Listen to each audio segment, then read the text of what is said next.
Amigos, ahora vamos a iniciar la capacitación Duventus 2024. Vamos a ver de qué se trata esta capacitación y espero compartírselo para que vean ahí que sí lo que nosotros aprendamos el día de hoy. Aquí quédense. Gerente de Producto y Garantías. Mi compañero, como les dije ahorita, Ángel Einich, que es el encargado de garantías y soporte técnico. Cualquier duda que tengan, con toda confianza, levantamos la mano, ordenadamente, porque ustedes son bien relajientos. Entonces, somos muchos, pero todos vamos a salir bien atendidos, ¿no? ¿Sí? ¿Qué vamos a ver ahorita? ¿O qué es parte de lo que estamos apostando en la marca, como lo hemos hecho desde el 2019 que empezó Duventus a trabajar? Capacitar. Pues el capacitar al técnico realmente es una inversión para que nosotros podamos tener una buena sinergia cliente, técnico, distribución y fábrica, ¿no? Entonces, cuando el técnico hace trabajos profesionales, realmente se ve también la calidad del producto. Cuando el buen técnico o el mal técnico aplica malos procesos, inmediatamente pues, queda mal el técnico y queda mal el producto. Entonces, por eso nosotros estamos apostando a esto, a capacitarlos para enseñarles o para refrescarles un poco la memoria de acuerdo a los buenos procesos en base a lo que debe hacer cada equipo de refrigeración. Entonces, en la medida en que seamos más profesionales, pues debe de crecer nuestro ingreso económico, debe de crecer nuestro estándar y debemos de crecer como rubro o como profesión, ¿sí? Entonces los invito a que realmente valoren este tiempo que se están tomando para capacitarse y para poder salir adelante, ¿sí? ¿Qué vamos a analizar ahorita? Refrigerantes, ciclo de la refrigeración, instalaciones eléctricas en base a la norma oficial, análisis de códigos inverter. Vamos a aplicar ahí cómo el inverter entiende los componentes y cómo es que llega a dar un código diagnóstico, y el catálogo para el 2024.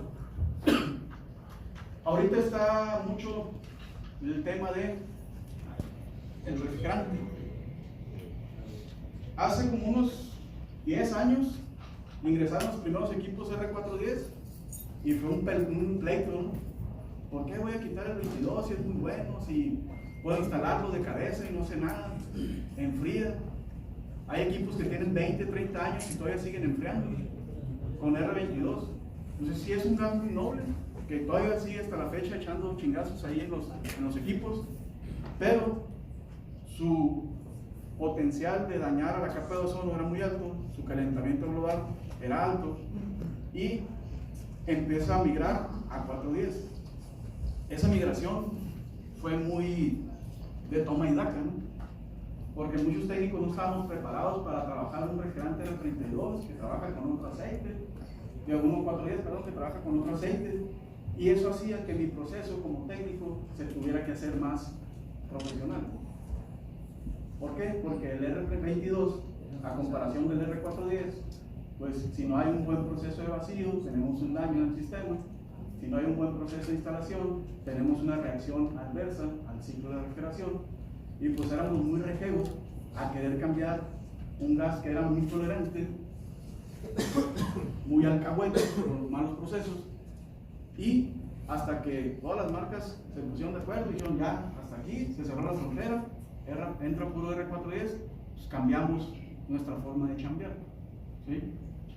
Ahorita se está haciendo una transición casi de un año para otro, de 410 a 32.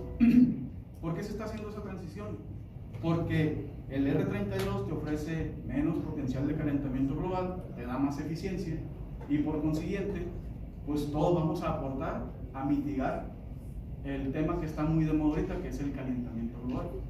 Entonces ahí nosotros ya estamos ayudando al medio ambiente.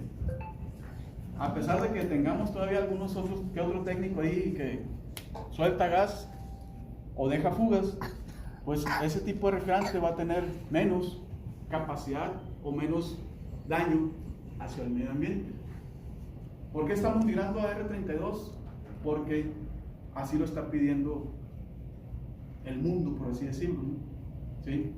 es cuidar el futuro de las personas que están adelante de nosotros. ¿Qué te ofrece 32 en comparación del 410? Un refrigerante más frío, un refrigerante que ocupa menos volumen. Como ocupa menos volumen, ocupa contenedores más pequeños, condensadores, compresores más delgados, ¿sí? Entonces, en esas cualidades es donde R32 pues, es una buena opción para el mercado que está trabajando ahorita. ¿Por qué? Porque pues, ustedes lo han visto. El año pasado fue un boom con los equipos inverter. ¿Por qué? Porque de costar 8,000 pesos se fueron hasta 5, 6,000 pesos de algunas marcas. Y eso hizo que los clientes se animaran a comprar un inverter y migraran a una tecnología nueva de ahorro de energía. Entonces, ahí los equipos ya están, o los usuarios ya están haciendo una conciencia sobre lo que es el buen ahorro de energía. Un equipo hace, el 2023, de cada 10 equipos que vendíamos, 2 eran inverter. El 2022, el 2023, de cada 10 equipos que vendías, 4 eran inverter. Entonces creció un 20% la participación. Y este año se busca que se igualen inverter con no. Mínimo 50-50. De cada 10, 5 inverter y 5 no. ¿Por qué? Porque el costo de la producción está haciendo que el sistema tenga un precio más accesible. Y no nomás es cuestión de refrigerante, también es cuestión de electrónica. Las tarjetas tienden a tener un tamaño más pequeño, más compacto, para poder controlar la eficiencia del sistema sin tantos componentes como los tenían las tarjetas anteriores, ¿no? Entonces, hay cuestiones de diseño de fábrica que te van a ayudar. R32 es un gas puro, se puede cargar en fase de líquido, vapor o mezclado. Te ofrece un 20% más de capacidad de enfriamiento, 30% menos de volumen, ¿sí? ¿Qué es la diferencia entre 410 y 32? La seguridad, ¿sí? El R32, el 410, el 134, el 22, todos los refrigerantes tienen la capacidad de poder aplicar o flamear o quemarse, por así decirlo, pero con una flama directa de 800 grados centígrados. Un cortocircuito no va a hacer que el refrigerante encienda. Un cortocircuito lo que va a hacer es que dentro del contenedor se eleve la presión y ese contenedor, si está sellado, si está cerrado, tienda a reventarse, ¿sí? Entonces, mis procesos de recuperación o de reparación deben de estar encaminados a hacer un proceso seguro.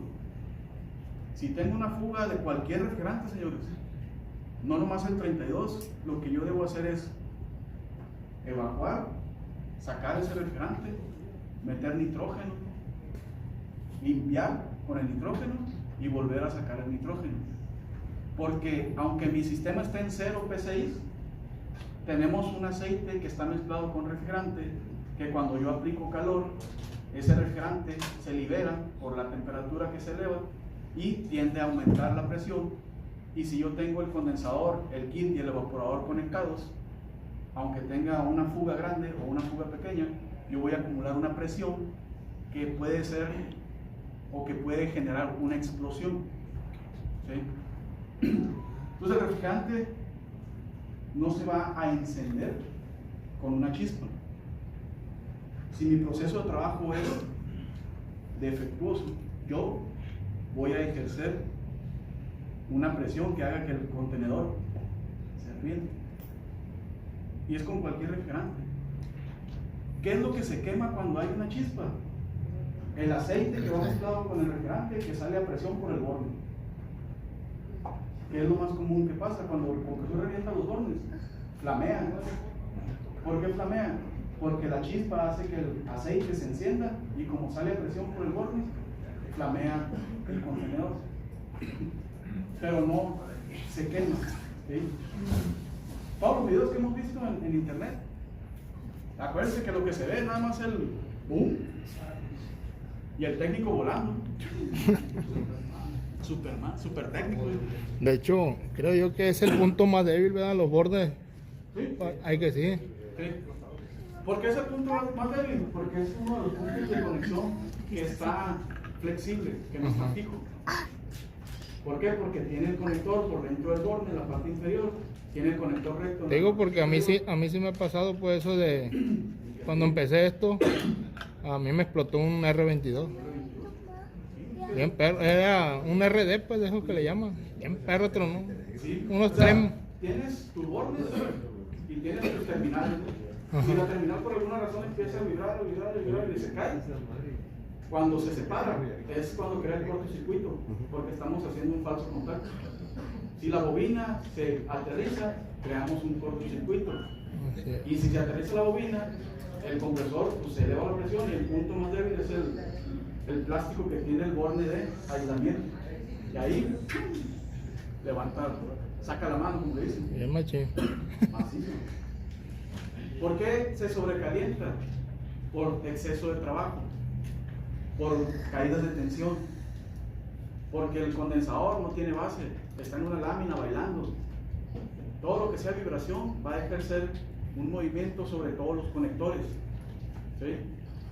Entonces, si nosotros analizamos esa parte de por qué pasó eso, muchas veces pues nosotros mismos lo provocamos. También lo provoca el usuario cuando usa los equipos a menos de 20 grados, cuando usa los equipos a 16, a 18, lo prende a las 8 de la mañana y no lo apaga. Y si el equipo no se apaga en 24 horas, porque pues, le dijimos que entre más trabajan, más ahorran, pero a 24 grados, pues pasa toda la temporada de calor trabajando el pobre compresor. Y cada mes, ¡pam!, recibe la luz. Y al otro mes, ¡hola!, otra vez recibe la luz. Pero pues adentro está un cuarto como cámara fría, ¿no? ¿Sí? Entonces, aquí hay una tendencia que es llegar a los refrigerantes orgánicos. El detalle con el refrigerante orgánico es que ese sí es explosivo. Son isobutanos, son isopropanos, R600, R290, los halógenos. Son refrigerantes que tienden a explotar. Hagan de cuenta que están trabajando con gas butano. Acuérdense que el gas butano, cuando inunda el contenedor con una chispa, con el simple platino del apagador, se enciende y no se quema, sino que esa acción hace que se haga una explosión en cadena, se expande, exactamente, y revienta cosas, ¿sí? Entonces, en Europa ya se están usando este tipo de refrigerantes en los aires acondicionados, con todas las medidas de seguridad, porque son muy eficientes. Esos equipos traen de un 20 a un 30% de volumen refrigerante que lo que trae un R32 y un R410 ahorita. Los refrigeradores que algunos ya traen R600, pues traen como 80, 100 gramos de refrigerante, cuando antes llevaban 100, 200 o 300. Entonces, la facilidad que está dando un refrigerante nuevo es menos volumen, menos potencia, menos consumo eléctrico, mayor capacidad de enfriamiento y ahorro de energía. Enfrío más rápido y consumo el mismo watt. Acuérdense que la eficiencia, ¿qué es? Enfriar rápido y consumir la misma cantidad de energía. Son los CILs, los BTUs, el watt eléctrico. ¿Sí? Entre 22, 32 y 410, realmente lo más significativo es esto, ¿no? La capacidad que tiene el refrigerante de producir un calentamiento global. Si ya nos vamos a características de cada uno, R22, para yo enfriar una tonelada, yo ocupaba de 800 a 1 kilo de refrigerante, de 800 gramos a 1000 gramos. Manejaba una presión entre 50 y 55 grados, 55 P6 a 24 grados, y una temperatura de ebullición de menos 47, 48. Si es un gas muy noble, ¿por qué? Porque trabajaba con aceite mineral. Y el aceite mineral permitía hasta cierto volumen de oxígeno, humedad dentro del sistema y seguía lubricando. ¿Sí? Lo único que hacía es que se ponía ácido, y al hacerse ácido contamina el refrigerante y el refrigerante pierde capacidad de soltar calor o soltar el frío, y es donde empezaba a perder capacidad de enfriamiento o aumentaba el consumo de energía. Es un gas muy noble, pero pues su característica de dañar la capa de ozono fue lo que lo sacó del mercado. R410, a diferencia de 22, 30% menos de gas. Ya que yo para enfriar una tonelada ocupaba de 600 a 800 gramos, mi presión dobló, dejó de ser de 55 a 60 a irnos a 120, 130, PCI a 24 grados, la temperatura de ebullición bajó a menos 55. Entonces, ese frío que podía pasar, esa cantidad de calor que podía absorber, hace que el equipo sea hasta 30% más eficiente. Menos volumen de refrigerante, mayor frío, menos consumo de energía. ¿Sí? ¿Cuál es la diferencia? Pues que es una mezcla. R32, R410. Si se fuga, se pierde el equilibrio entre los dos refrigerantes, se empieza a perder capacidad de enfriamiento si yo lo recargo, y eso hace que el refrigerante pues, tenga ciertas condiciones que son diferentes a R22. Salen los equipos de R410 y es cuando empiezan a entrar los sistemas inverter. Entonces, entre un inverter y un 410, bueno, un inverter de 410 y un equipo R22 o no, yo no puedo hacer un mismo proceso de recarga de refrigerante. ¿Por qué?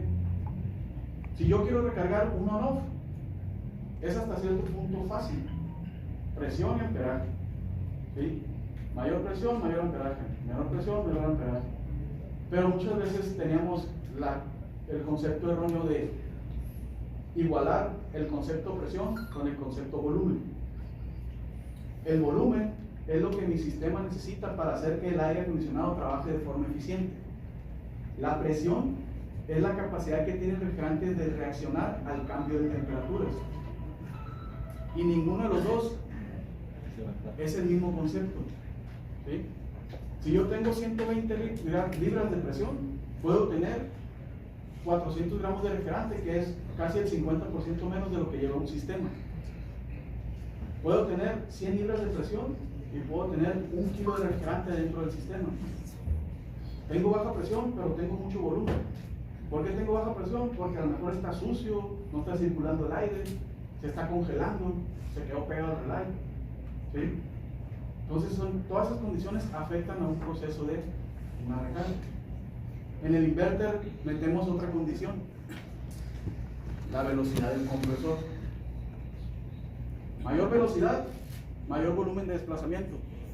Al tener mayor volumen de desplazamiento de refrigerante, ¿qué voy a tener en el equipo inverter? Que el refrigerante pase muy rápido y el aire que lo está golpeando no lo haga hervir de manera adecuada. ¿Para qué? Para que el refrigerante que está frío realmente tenga un proceso de enfriamiento rápido. ¿Sí? ¿Qué es lo que hace el equipo inverter cuando arranca? Eleva la revolución para poder hacer que el proceso de enfriamiento sea rápido. ¿Sí? Si yo tengo bajo volumen de revoluciones o bajas revoluciones, voy a tener un volumen de refrigerante bajo, pero ese volumen de refrigerante bajo, aún teniendo un volumen de aire bajo, voy a tener una capacidad de hacerlo hervir más rápido. ¿Sí?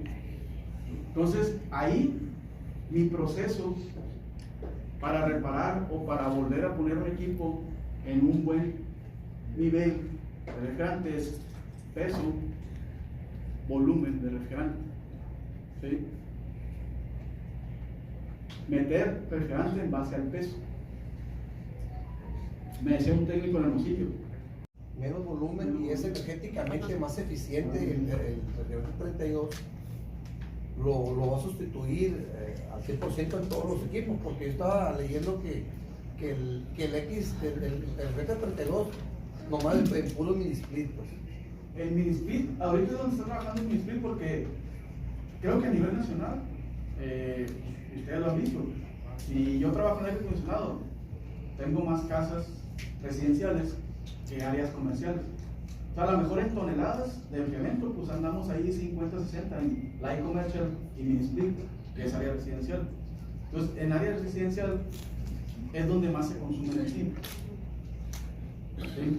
Entonces, ahí es donde está haciéndose el primer proceso de cambio. Pero si lo va a sustituir, Lo va a sustituir. 400 definitivamente. Y va a llegar un momento en el que lo va, así como se desplazó el 22 con el 410, lo va a desplazar el 410. De hecho, hay otro refrigerante que es el 454B. Creo que sí, 454B. Que es una opción que se está manejando para el mercado estadounidense. ¿Sí? ¿Por qué? Porque R32 en Estados Unidos lo tiene patentado una marca.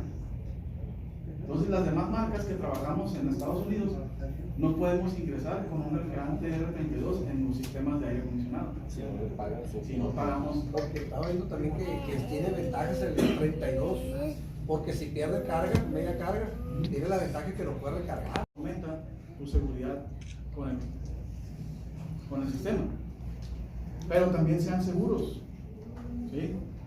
Si llegas y ves el equipo que está sobrecalentado, ni lo muevas. No te expongas. No te expongas. Si el compresor está caliente, como dijimos ahorita, los bordes son los puntos débiles, porque tienen un plástico aislante, pero ese plástico no es, no soporta mucho calor, se empieza a adelgazar, se empieza a hacer flojo, y llega un momento en el que ¡pum!, se revienta. ¿Sí? Entonces, si yo llego y está caliente, vamos a checar los voltajes al borne, súbele, y le subes y está amarrado, y manda el voltaje y está aquí, y cada vez que hace eso se calienta a 120, 130 grados, pues el plástico se va a degradar. Y si tú le pones las puntas del multímetro y mueves el borde, pues y ¡chum!, va para arriba el borde. Y si tú estás enfrente, Nomás una vez se va a atravesar como si fuera bala. ¿Sí? Entonces, los procesos de seguridad son los que debemos de tener nosotros. Las buenas prácticas. ¿Sí? Ese es otro punto. ¿Qué ocupa el aire acondicionado para el sistema? Ocupa un calor para reaccionar a una presión. Y el refrigerante R22 a 24 grados tenía una presión de 55 grados, de 55 PSI, perdón. El R410 de 115 a 120. El R32 de 130 a 140 a 24 grados. ¿Sí? No hay una presión constante. Lo que yo puedo tener constante es mi temperatura, que va a hacer que mi refrigerante tenga una presión constante. Entonces, esa presión no va a ser suficiente, o más bien dicho, no debemos de ajustar o evaluar sistemas en base a una presión de operación que no tenemos bien identificada. Puedes tener baja presión porque no hay calor. Puedes tener alta presión porque hay mucho calor adentro del cuarto. Si el cuarto está a 35 grados, el refrigerante puede subir hasta 160 libras la presión. ¿Sí? Si el cuarto está a 38 grados, pues va a subir a 170, 180. ¿Por qué? Porque está reaccionando al calor. ¿Quién mueve el refrigerante? El compresor. Succiona, descarga a alta presión, alta temperatura. Aquí tenemos una temperatura crítica en el sistema, que son la temperatura de descarga. Esos 48 grados es un promedio de temperatura que va a tener el refrigerante al salir del compresor, que va a andar como entre las 600 y 300 libras. Para hacer que ese refrigerante baje la presión, lo mando al condensador para que esta presión o esta temperatura haga que el aire que está fluyendo baje su temperatura, baje su presión y pase de un vapor a alta presión a un líquido a alta presión, que va a ser de 4 a 6 grados la diferencia de temperatura. ¿Sí? Ahí lo que estamos haciendo es retirar el calor del refrigerante para poder hacer que se haga un buen proceso de condensación.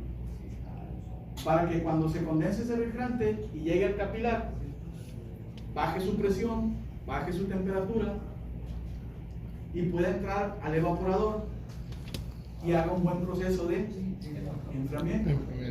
Cambia el frío por el calor del aire. Transferencia, salto térmico.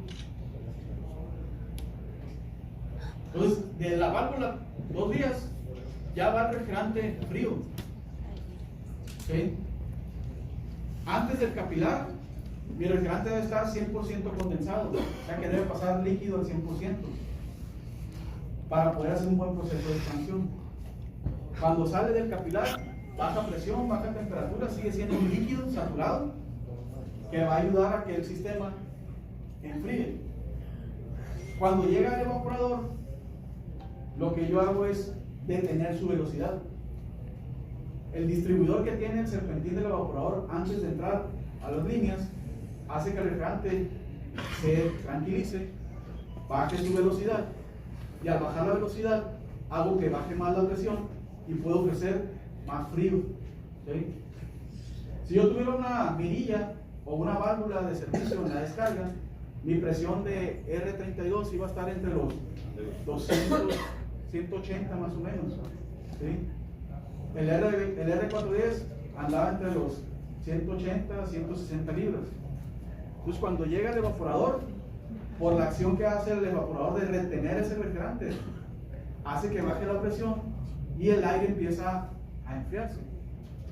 Ahí lo que voy a hacer es evaporar mi refrigerante, porque la temperatura de operación del refrigerante, menos 24, con los 30 grados que le están pegando de temperatura a las aletas, lo hacen hervir inmediatamente.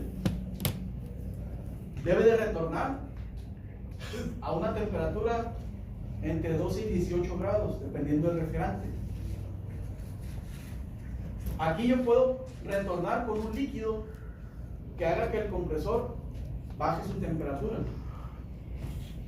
Tengo un 90% de volumen de refrigerante evaporado, 5 o 10% de líquido que se queda en la parte inferior, y el mismo calor del compresor hace que ese líquido hierva, entre por la trampa y no golpee con líquido al compresor.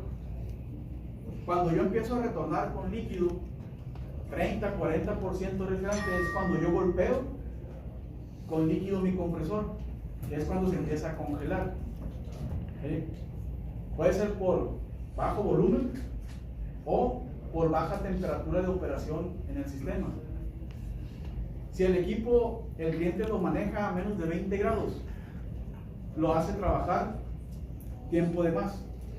Pero llega un punto en el que el diferencial de temperatura del aire que está entrando con el refrigerante que lo está haciendo hervir casi se iguala. Entonces el refrigerante ya no tiene capacidad de pasarle frío porque el aire ya está frío, y mi volumen de refrigerante no se evapora y empieza a golpear mi compresor. Si yo llego a una casa y veo las líneas congeladas y adentro el aire está muy frío, voy a empezar a ver que ese congelamiento va a correr por todo el kit, va a llegar al compresor, va a inundar el acumulador de succión, y cuando ese líquido llegue arriba a la trampa, lo va a succionar el compresor y va a empezar a golpear la cámara de compresión. Como el líquido no se comprime, va a empezar a dañar la excéntrica, va a empezar a dañar la veleta, se va a soltar el resorte y ¡pum!, se amarra el compresor. Hay otro efecto que me ha pasado mucho. Si yo hago que esa curva se cargue hacia el lado del sobrecalentamiento, voy a hacer que mi compresor eleve su consumo de energía. Si yo hago que esa curva se cargue mucho al lado del subenfriamiento, voy a inundar mi compresor de líquido y de aceite. Acuérdense que el refrigerante mueve el aceite en el sistema. Cuando llega el compresor, lo agarra, lo manda a la cámara de compresión, ayuda a que se lubrique, pero siempre lleva una pequeña porción. Si ese compresor trabaja 8, 10, 12, 14, 24 horas continuas.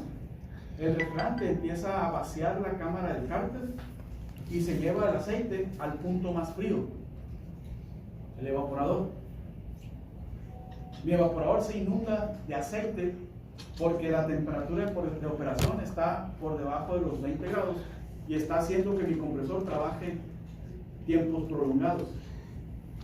Cuando el compresor se apaga, el aceite se suda, lo suelta el refrigerante, se va a la parte más baja y cuando el compresor enciende lo debe de succionar para que se vaya al cárter.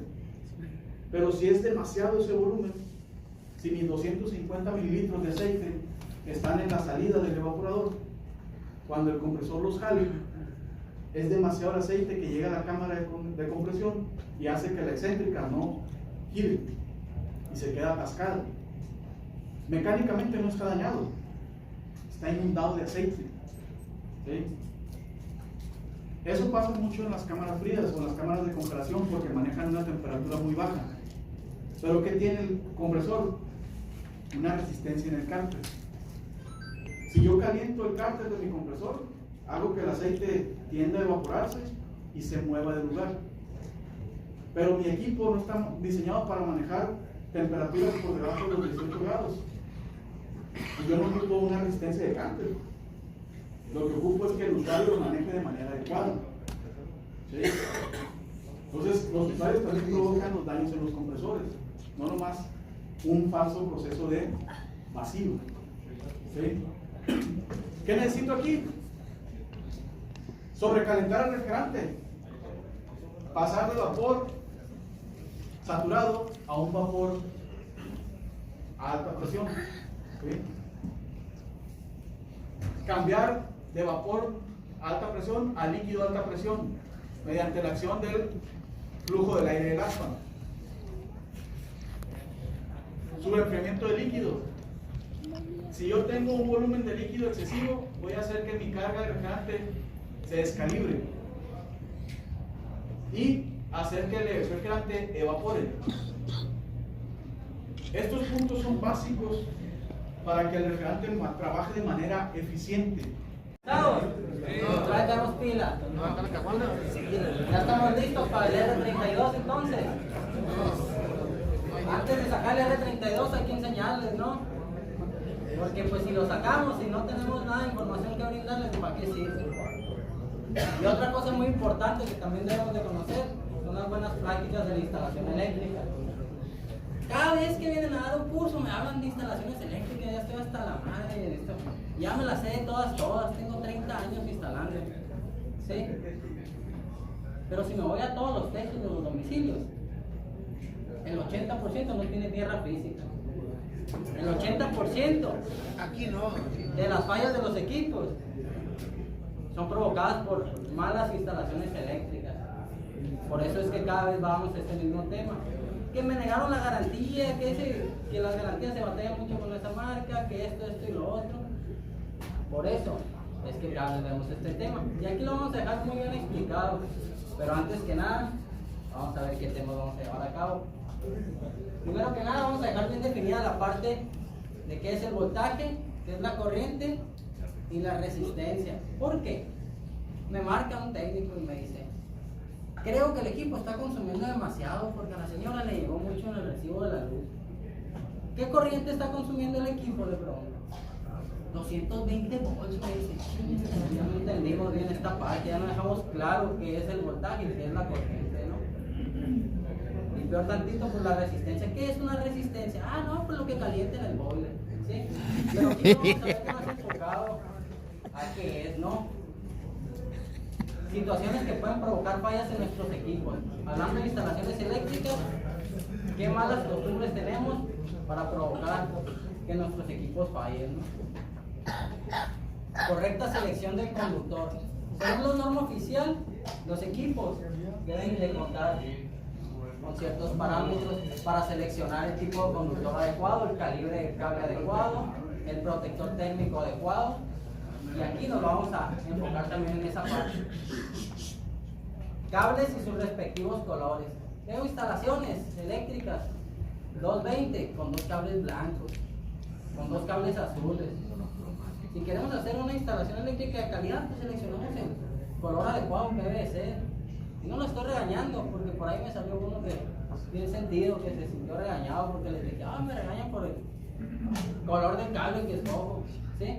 Pero aquí, para hacer conciencia. Interpretación de diagramas eléctricos. En nuestras evaporadoras y condensadoras, al quitar la tapa donde van los cables de comunicación, vemos un pequeño diagrama. Muchas veces no lo sabemos interpretar porque vienen múltiples componentes. ¿Y en qué conector voy a conectar el display? El motor oscilador, etc. No sabemos identificarlos en esa parte, aquí lo vamos a ver muy claro. Conexiones y uniones de cables, los famosos empalmes. ¿Ustedes utilizan empalmes aquí o solamente dejan un cable como debe ser? Pues depende del cliente también. ¿Por qué vemos esta parte? Porque nuestros equipos convencionales de 1 tonelada, vemos que traemos un cordoncito para la instalación eléctrica, ¿sí? Ese metro que trae de cable, según la norma está permitido traer ese calibre de cable que viene y ese metro.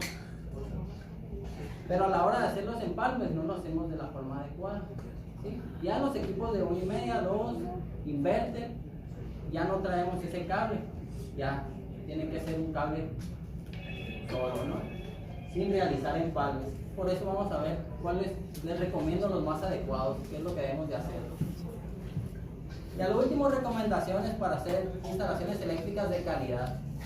No, que yo saco 10 servicios al día, 10 instalaciones al día. Y no le ponen tierra física. A medio camino me parece pleno. No, pues que me aparece el código el P0, referente a la instalación eléctrica. Y se lo sacan de la mano. Baja el térmico, bueno, subir. Y ya con eso se soluciona. En el mejor de los casos, si hubo una variación de voltaje, no tuvo el medio de descarga, el equipo se flote. ¿Sí? Pero por algo está lanzando el código. Hay que ir a revisar, no hay que solamente bajar y subir el térmico. ¿Sí? Ahora vamos a entrar en materia. Interpretación del voltaje, corriente y resistencia. Primero que nada, quiero que vean esta fórmula que está aquí. ¿Por qué quiero que vean esta fórmula? Para dejar algo claro acerca de los equipos. La fórmula de la potencia, el consumo que van a tener los equipos por hora. ¿Cómo lo vamos a calcular? Midiendo el voltaje por la corriente, los volts por los amperios, ¿sí? Ambos son proporcionales. Y ahorita van a ver por qué les estoy diciendo que son proporcionales. Ahora ya vamos a comenzar. Imagínense que la corriente eléctrica, los amperios, son este montón de cajas que están aquí. ¿Qué es la corriente eléctrica? Son electrones que van pasando por el conductor, ¿sí? Para hacerlos llegar. Esos electrones llegan a una carga. ¿Qué es una carga? Que llamamos compresor, motor, cualquier componente eléctrico, electrónico, que produzca un trabajo, ¿sí? Con esa corriente, con esos electrones. Pero estos electrones necesitan apoyo de otro factor para hacerlos llegar a esa carga, a ese compresor, a ese motor, a esa tarjeta. Le vamos a llamar voltaje, ¿sí? Así a grandes rasgos, el voltaje es el que empuja la corriente para realizar el trabajo que debe hacer, ¿sí? ¿Y qué es una resistencia? Una resistencia es la oposición al paso de la corriente, ¿sí? Esa corriente, esos electrones que van fluyendo por el conductor, llegan a la carga, llamémosla resistencia, motor, motor, transformador, válvula, etc. Esa oposición al paso de la corriente se tiene que transformar en algo. ¿Qué es lo que hace un resistor? Esa corriente la transforma en calor, lo que sucede con las regaderas eléctricas, los boilers eléctricos, ¿sí? Por eso se calienta el agua, porque está transformando esta corriente en calor. Ahí es donde llega el consumo, ¿sí? En los motores, ¿qué sucede? Campo magnético para hacer girar nuestro rotor. Lo mismo sucede en transformadores, campo magnético para que el devanado secundario haga su trabajo, ¿no? Transforme la corriente. Válvulas, lo mismo, campo magnético, hablando de la válvula de 4 vías para hacer el cambio, ¿sí? Estos se están oponiendo a este paso de aquí. ¿Y cómo se oponen? Transformando esa corriente en lo que ya les comenté. Ahora, ¿por qué quería ver esta fórmula que están acá? Muchos tenemos la duda de los equipos 110 y 220 de 1 tonelada. Que nos fijamos en la corriente que consume el equipo. En el equipo 110 aproximadamente 10 amperes, 9.5 amperes. Y en el 220, 4.5 amperes. Es la misma. No, pues va a agarrar el 220 porque consume menos, ¿sí? Pero desconocemos esta parte que está aquí. Ambos equipos de 1 tonelada van a consumir lo mismo. 1450 watts, 1500. Porque los componentes van a necesitar la misma cantidad de corriente. ¿Qué es lo que sucede? Vemos que, como ambos son proporcionales, a mayor corriente, menor voltaje, ¿sí? Tengo que empujar más lento porque tengo más corriente. Si empujo más rápido, 220 volts, le mando menos corriente. Porque ambos son proporcionales, el consumo va a ser el mismo, ¿sí? Pues si todavía tenemos esa duda, pues para que quede claro en esta parte. ¿Está claro? Está sencillo, ¿no? Voltaje es el que empuja la corriente. Se acabó. Situaciones que provocan fallas en nuestros equipos. Imagínense, tengo una instalación eléctrica de este tipo. Ya hice, me dijo el dije que cómo debo seleccionar el conductor, el protector térmico y se aguanta. Y muchos también dicen, no, pues cuando esté en el cuarto, apáguenle la sala. Cuando esté en la sala, apáguenle el cuarto. Para que no se nos bote el térmico.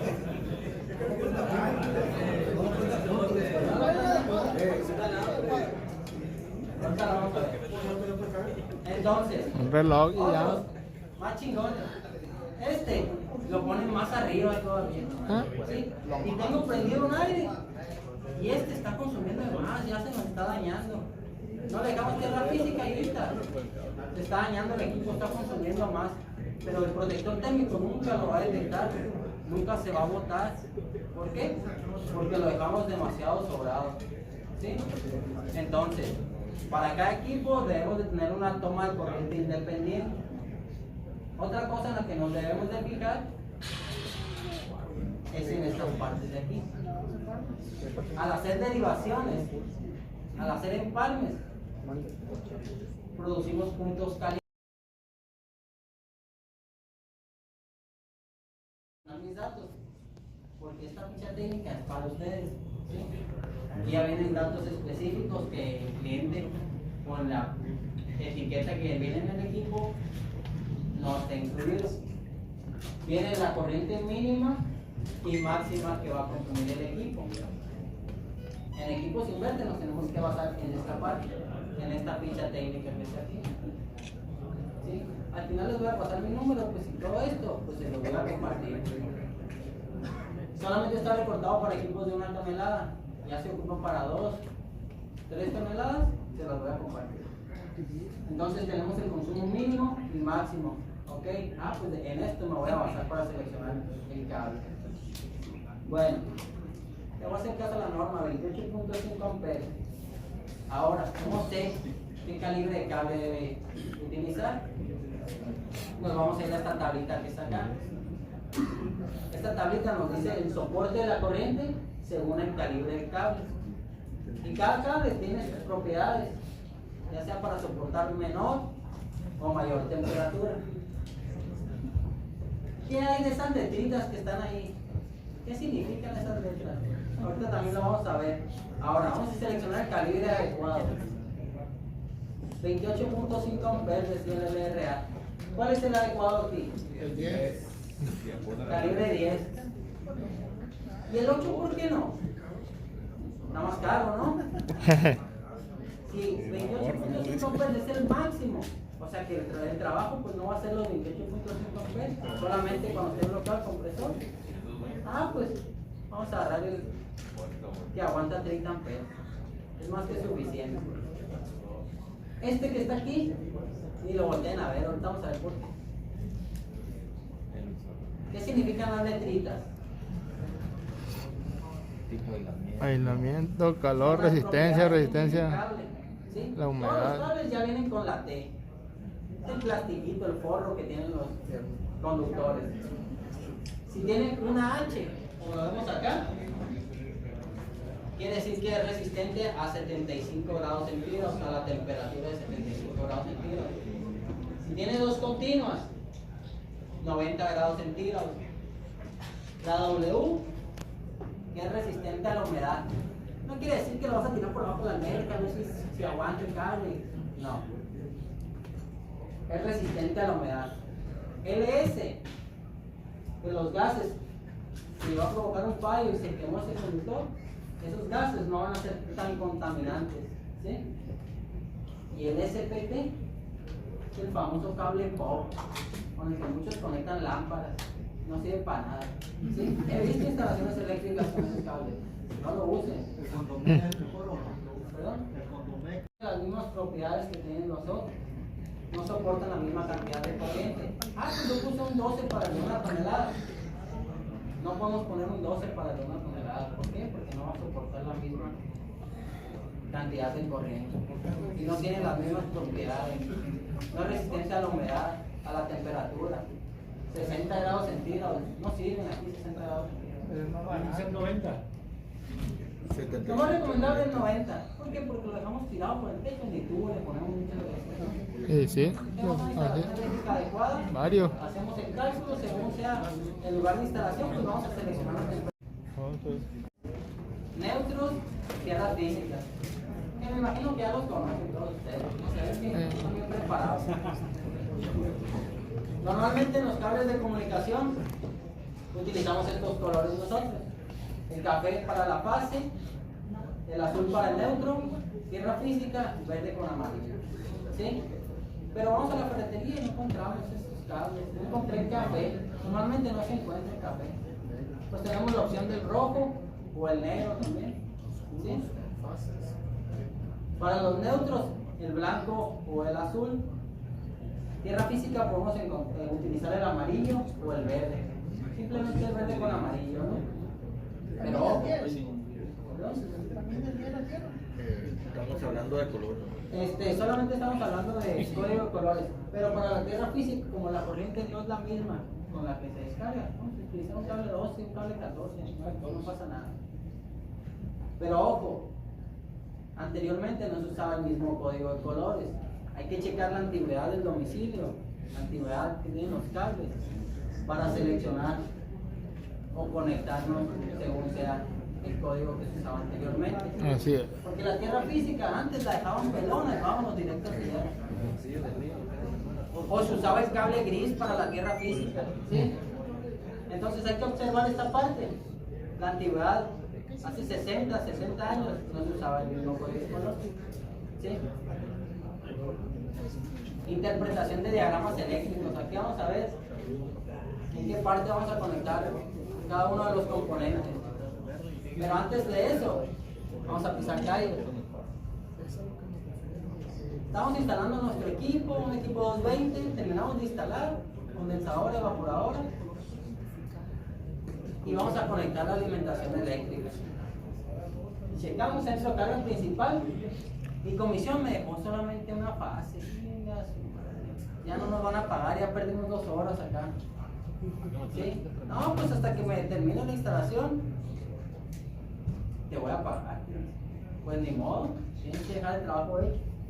Primero que nada, pues vamos a revisar que nos haya dejado la preparación adecuada. Una vez hecho eso, pues ya podemos comenzar. Ya seleccionamos los conductores adecuados, la tierra física, que siempre debemos de tener una tierra física independiente a la que está en nuestro centro de carga principal, a la MUFA. ¿Por qué? Yo veo que el neutro está conectado a esa tierra física, pues está aterrizado. Bueno, yo no le voy a hacer caso a Ricky, no, yo lo voy a conectar en el neutro. Y ahora estoy instalando la condensadora. Primero conecto la tierra física antes de la alimentación. Ya cuando estoy conectando la tierra física, que la señora abajo prende el foco. Estoy conectando el pan, medio toque. ¿Qué es lo que sucedió ahí? Hubo un retorno del flujo de la corriente, cerramos circuito. Entonces, el neutro es un retorno al transformador y parte de lo que no puede recuperar el transformador se va a tierra física. ¿Sí? Es el medio de protección para esa parte, solamente para esa parte. Y como hay flujo de corriente en ese neutro, pues energizamos carcasas, el chasis obviamente, tarjetas, componentes eléctricos, y ahí es donde viene que la durabilidad de los componentes pues no alcanza, ¿no? No, pues que este no es componente de calidad, pero no le dejaste tierra física y no tuvo un medio de descarga natural para que fluyera esa corriente, ¿no? Porque todos los componentes, todos los equipos eléctricos necesitan un medio de descarga natural. Siempre va a fluir corriente por esa tierra física. Pueden ser miliamperes, poco, puede ser mucho según sea el caso, ¿sí? Pero necesita esa tierra física, por lo menos 1,5 metros para encontrar las partes húmedas en la tierra, para que haya una mayor distribución. Todos los componentes de la casa puedo conectarlos a la misma tierra física. Eso según sea la propiedad de la tierra física para distribuir esa corriente. Porque podemos dejar 4 aires acondicionados a una sola tierra física y va a tener la habilidad. Pero ya si le metemos el boiler eléctrico, microondas, etcétera, pues ya vamos a saturar esa tierra física. Hay que hacer el cálculo para ver y checar las propiedades de esta tierra para ver cuánto puede distribuir. Ahora, en los cables de comunicación, yo no sé en qué número va cada color. Y pues lo conecté, ahí se va. Bueno, lo conectaste como te dio la gana aquí. Pues como conectes aquí, conecta acá. Pero no se va a ver tan profesional esa parte. ¿En qué nos debemos de fijar para hacer la correcta conexión aquí? La fase en los diagramas. Bueno, cambié la tarjeta y pues pasó un día, 2 días. Ya no me acuerdo dónde van cada uno de los componentes de la tarjeta. Pues veo 2 arneses iguales, 3 arneses iguales, pero no sé dónde conectarlo. ¿Por qué? Porque 1, 2, 3, 4, 5, 20 componentes en la tarjeta del evaporador. ¿Sí? No, pues no sé dónde lo voy a conectar. Se va a dar el ¿sí? Aquí está bien sencillo. ¿Por qué trae tantos componentes?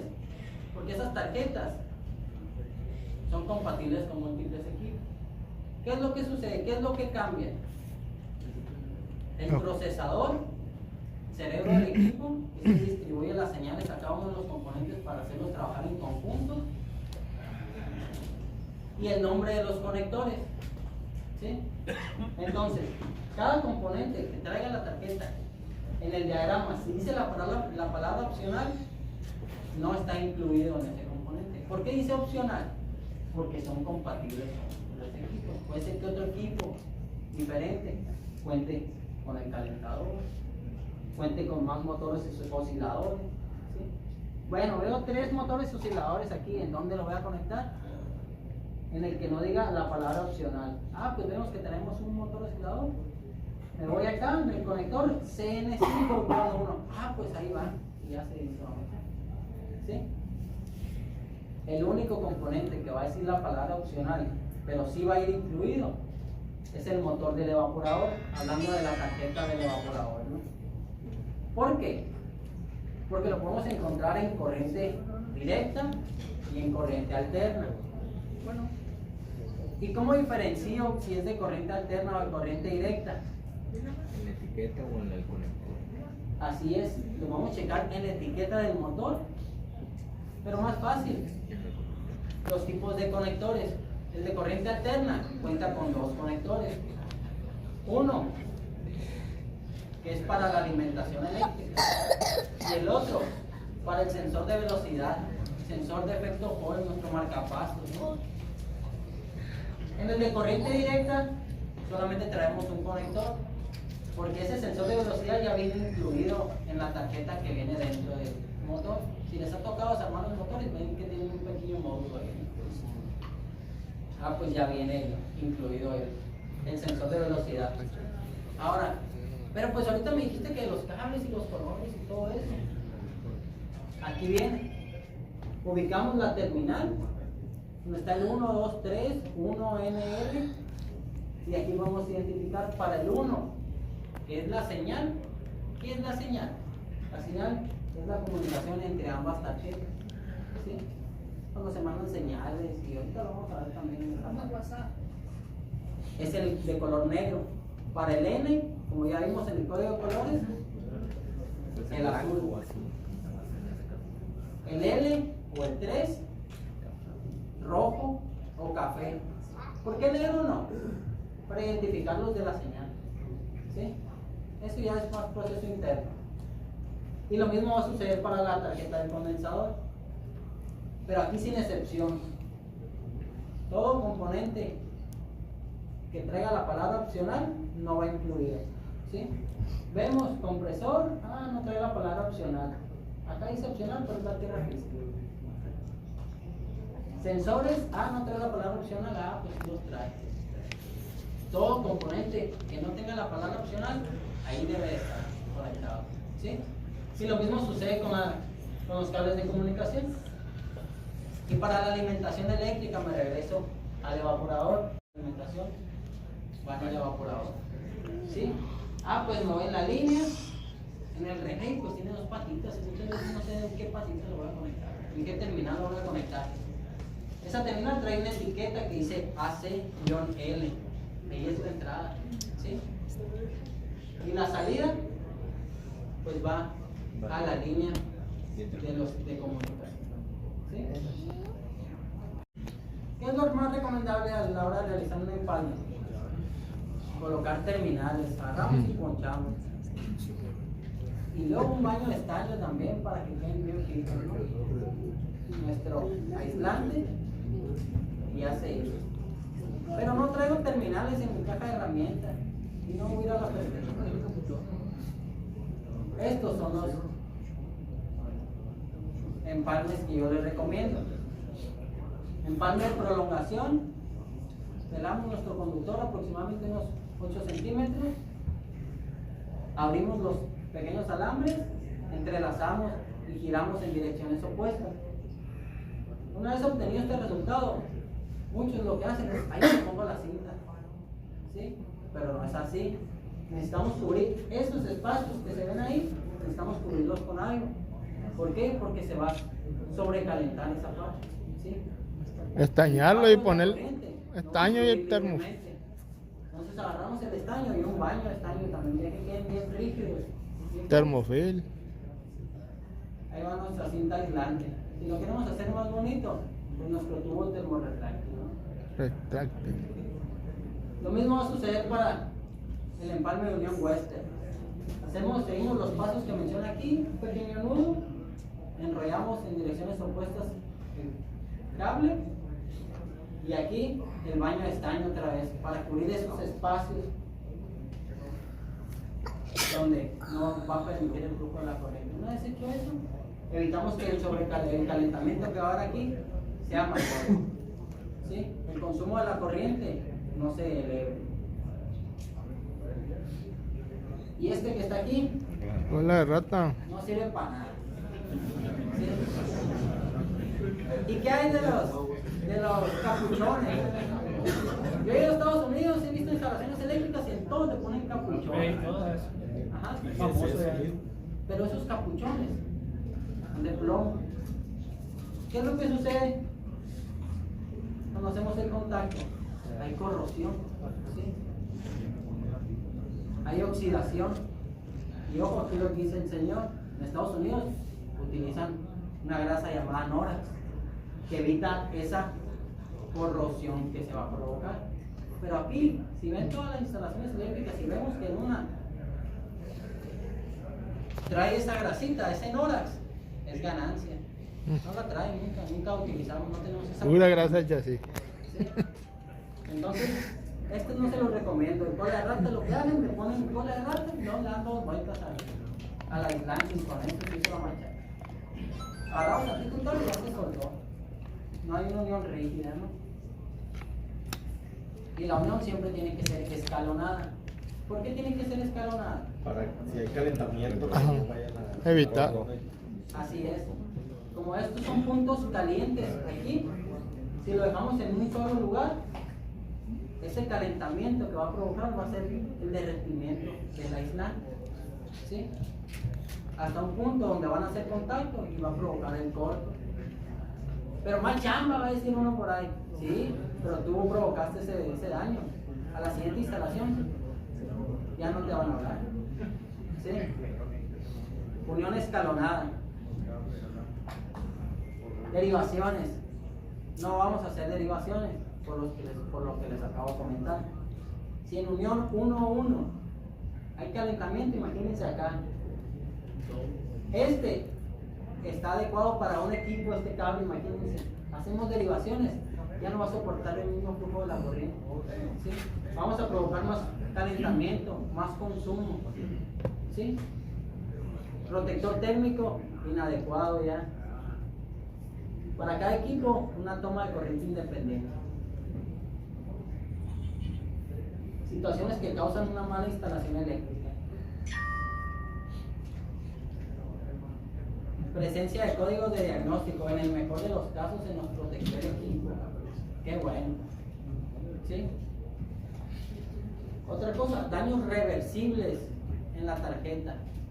Sí, pues mi equipo 110, no me fijé en la etiqueta, lo conecté a 220. Y me chingué el fusible.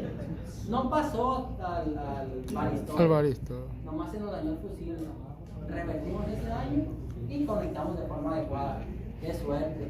5 pesos que me costó el fusible. Pero también podemos tener daños irreversibles en la tarjeta. Se nos quemó, pasó el varistol, puente de diodos. No sabemos cambiar un puente de diodos. Módulo IPM.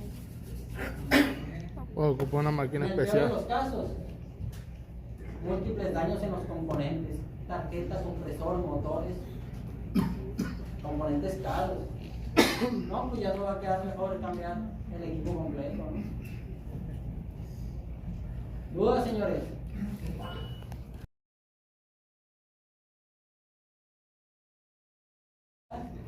Para que se vea estéticamente bien y no compremos de más o menos cable, ¿no? Inspeccionar la antigüedad que tiene el domicilio, revisar el estado del centro de carga para saber identificar cuáles eran las líneas en ese entonces, cuáles son las líneas ahora, ¿sí? Y si va a haber un flujo adecuado de corriente. Usar materiales de calidad, ¿sí? Seleccionar el que soporte la temperatura de trabajo del equipo, la corriente de trabajo del equipo. No hacer derivaciones. Usar la herramienta de protección adecuada. ¿Qué me vas a venir a decir tú? Yo ya sé cómo controlar los ciclos de carga, no me ha pasado nada, tengo 30 años trabajando. Y agarra, está conectando con el desarmador. Y pasa un chispazo. En el mejor de los casos, nomás se derritió el desarmador. ¿Sí? En el peor de los casos, es que nos hicimos contacto de una descarga y me voy a sentar 5 minutos. Los 5 minutos que ibas a perder en ponerte los guantes, que ya los perdiste, vas y compras la pastillas porque si no dejaron equipo. Hay que bajar el protector térmico. Me habla el cliente y me dice, no, pues ¿sabes qué? Me está mostrando un código E6. ¿Sí? El E6 hace referencia al motor evaporador. ¿Qué es lo que hacen muchos? Pues el motor evaporador ya le chequé en la aplicación, ¿qué es lo que le tengo que fijar? Ya desarmo, no me puse guantes, no me puse pulsera antiestática, no hice nada. Desarmo y agarro la tarjeta y se apaga el equipo en cuanto toco la tarjeta. Le metimos estática al equipo, a los componentes, al procesador. Ya nos echamos la tarjeta. Bueno, soportó esa estática y lo agarro de la parte de arriba. Y hago un puente donde está el motorcito, donde le llega la alimentación, los 220 al motor. ¿Sí? Me dio un toquezón quemé tarjeta y quemé motor. ¿Qué es lo que tenía el equipo? Es que las LED no estaba bien conectado. Un trabajo que pudo solucionarse en 5 minutos. Ya, valimos que eso con todo. Entonces, si bajamos el protector térmico, desarmamos, sacamos la tarjeta, seguimos las indicaciones que vienen en nuestra aplicación acerca de los códigos de diagnóstico. Sacamos un poquito la tarjeta con nuestra pulsera, subimos el térmico y ya una vez fuera ya podemos medir y ya no vamos a provocar ese daño total. ¿Todo bien, señor? La norma. ¿Por qué? Porque cada componente ocupa un flujo de corriente, ocupa un flujo de voltaje que ayude a que el componente trabaje de forma eficiente. En el caso del inverter es un equipo que es muy lógico. ¿Sí? Si el parámetro de operación que está realizando en X punto del ciclo de la refrigeración sobrepasa o está por debajo de lo normal, el equipo puede hacer un funcionamiento que haga que el sistema ahorre energía. Su primera lógica es ahorrar. ¿Sí? Mi equipo inverter siempre va a buscar ahorrar. Después busca confort y al último busca cuidarse. Si detecta un funcionamiento anormal que me dice que el equipo está dejando de ahorrar energía, ajusta el funcionamiento.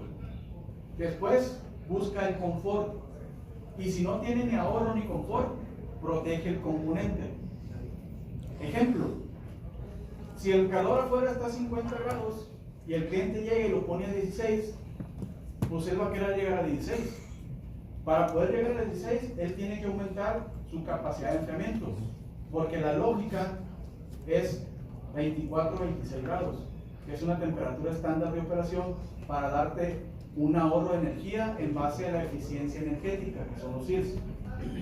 Si el cliente lo pone en 16, el cuarto está a 36, el exterior está a 50, él analiza esos puntos que son los básicos para un buen ciclo de refrigeración y en base a ese intervalo de operación decide qué tanto volumen de refrigerante va a mandar al evaporador para hacer un enfriamiento de 15 minutos. Pero si pasan 15 minutos y el sistema no baja esa temperatura porque hay una condición de calor dentro del cuarto, aumenta potencia. Va a llegar el momento en el que el equipo diga, ya estoy a mi máximo, no puedo ofrecerte más sin gastar demasiada energía. ¿Sí? Entonces, si yo gasto demasiada energía, es la primera lógica de funcionamiento que estoy pasando por encima. Entonces, como yo no puedo gastar más energía, ¿qué puedo hacer? Ofrecerle un buen confort al usuario. ¿Cuál es el confort? 24 a 26 grados. Y aunque el cliente le esté ofreciendo o le esté pidiendo una temperatura de 16, de 18, de 20, el sistema él va a buscar confort. Entonces, voy a ahorrar, voy a confortar y voy a mantener cuidado en mis componentes. Si pasan 40, 50, 60 minutos más, él le puede decidir parar el funcionamiento del componente. Compresor, motor, tarjeta, todo eso va a hacer que el sistema se cuide. Entonces el equipo busca primero ahorrar, después confortar y al último cuidarse. Esa es su lógica de funcionamiento básico. Entonces el cliente le pide 16, el equipo no baja a 16, se ajusta, consume más energía. Luego de consumir más energía, dice, hasta aquí llego, me protejo, bajo la capacidad de enfriamiento, porque ya no puedo darle esos 16 que le está pidiendo, pero le puedo dar 24, 26, y entonces empieza a ajustarse. Después de que se ajusta, si sigue sin poder darte una capacidad de enfriamiento de 24 o 26 grados, se va a proteger. Y es cuando el cliente empieza a renegar, como le decimos por acá. ¿Sí? ¿Qué equipo no enfría? No es que no enfríe, es que su sensación térmica es de otro rango. La sala con mejor estancia, con la escalera para subir al segundo piso, abajo de la cocina y de la estufa. De la pura campana. La pura campana, donde está saliendo el aire caliente de la campana. Entonces, El equipo inverter te va a ofrecer un rango operativo más amplio. O sea que él puede darte de 4000 BTUs hasta 13800 BTUs. ¿Sí? ¿Cuándo te ofrece baja capacidad de enfriamiento? Cuando tú no ocupas generar más frío. ¿Cuándo no ocupo generar más frío? Cuando mi temperatura de set point está medio grado por debajo de el rango de temperatura ambiente. Entonces ahí es cuando empiezo a ver el ahorro, porque el equipo empieza a bajar las revoluciones. Al bajar el volumen de las revoluciones, baja el volumen del refrigerante. El refrigerante, aunque esté el cuarto fresco, tiende a generar un proceso de cambio de estado de vapor saturado a vapor sobrecalentado y sigue ofreciéndote un enfriamiento. Pero ya no ocupo 12.000 BTUs de un trancazo, ocupo 5, 6.000 para mantener de 23.5 a 24. Y es cuando el equipo empieza a ahorrar energía. Caso contrario, si yo lo estreso pidiéndole temperaturas por debajo de los 20 grados, pues él puede aumentar hasta un 30% de su capacidad de enfriamiento. ¿Qué va a hacer? Subir revoluciones. Como va a subir revoluciones, va a bajar un volumen de refrigerante de 20, 25 centímetros cúbicos para hacer un proceso de enfriamiento en menos de 15 minutos, porque mi rango de operación está muy elevado. Pero ¿qué pasa con esas revoluciones? Más frecuencia, más potencia, más consumo de energía. Y es cuando el inverter empieza a gastar más energía. Si yo manejo de 24 a 26, tengo un ahorro del 50 al 60%. Y tengo confort y tengo ahorro. Si manejo un rango operativo de 26 a 28, el confort lo dejo de lado y tengo ahorro de energía. Si yo manejo rangos de 20 a 22, tengo más confort, pero mi consumo de energía empieza a elevarse. Empieza a perder la capacidad de ahorrar energía. Y entre más baja sea esa temperatura de operación, más energía va a consumir. Un inverter debe de consumir entre 8 y 12 kilowatts en 24 horas. Un on-off te va a consumir de 20 a 24. Es donde ustedes ven la diferencia que hay entre el consumo de un inverter y un on-off, en la potencia consumida en un periodo de 24 horas. Siempre y cuando pues, cumplamos con el principal factor que hace que mi equipo sea eficiente o no, que es la carga térmica. ¿Sí? Si tenemos una carga térmica estable, tenemos un cuarto que no pierde frío, tenemos un cuarto estable que va a mantener una temperatura de 23.5 a 24.5. ¿Lo puedo prender todo el día? Entonces, ¿qué hago yo cuando lo enciendo todo el día? Hago que el compresor siempre esté trabajando a baja frecuencia. ¿Qué hago si yo el equipo lo tengo en un área que está bien aislada? Después de 40 minutos de mantener los 23.5, él va a llegar a descansar. Esa es la principal condición que tienen los equipos inverter para no descansar: la falta de un buen aislamiento térmico en el cuarto, o la posición del evaporador que recibe un calor que hace que el equipo siempre esté variando la temperatura, aunque sea con 1/10 de grado centígrado. Ya la tarjeta lo detecta como una variación de carga térmica y decide dejar funcionando el compresor. Mientras mi temperatura interior no esté estable, el equipo inverter va a seguir manteniendo una baja frecuencia, y eso va a hacer que el equipo siga manteniendo un trabajo constante. Aunque baje a 10 Hz, que son como 300 revoluciones por minuto, va a seguir manteniendo un consumo, ¿sí? 200, 300 watts. Entonces, para que yo haga que el equipo inverter trabaje de forma eficiente, pues debo de controlar todas esas variables: el calor que entra y el calor que sale y el aire que se quede dentro del cuarto. ¿Sí? Hay una que muchos dicen, de hecho está en un meme en Facebook: cierra la puerta para que no se salga el aire frío. El aire frío no se... Tenemos menor presión dentro de los contenedores. En el caso este es del cuarto. Si yo tengo un cuarto a 25, 26, 27 grados, 28, 30, y afuera tengo un calor de 40, 42, con humedad de 80, del 60, tengo un diferencial. Y cuando yo hago así, y cierro, entran 3 litros de humedad. Y esos 3 litros de humedad son como unos 6.000 BTUs. Entonces cada vez que abro el cuarto, entran 6.000. Cada vez que le pegue el sol a la ventana, cada hora por metro cuadrado va a aumentar el calor de 2.500 a 3.000 BTUs.